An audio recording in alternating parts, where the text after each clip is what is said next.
Ngày hôm nay ta cùng họp hắn nơi đây, mọi người bên nhau ta hát mừng sinh nhật.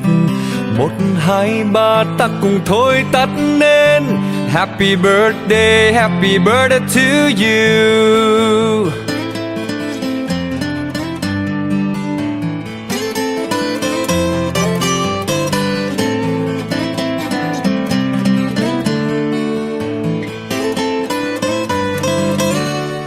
On this day all together we'll be, and we'll all sing for your birthday. 1, 2, 3 we blow out the candles. Happy birthday to you. Happy birthday to you. And happy birthday to you.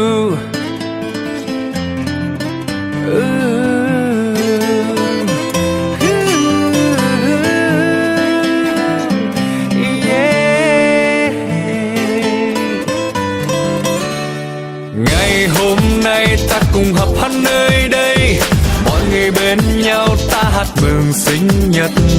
1, 2, 3 ta cùng thôi tắt nên Happy birthday to you.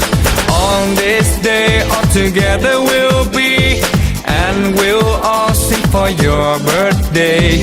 1, 2, 3 we blow out the candles. Happy birthday to you.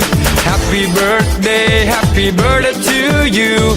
And happy birthday to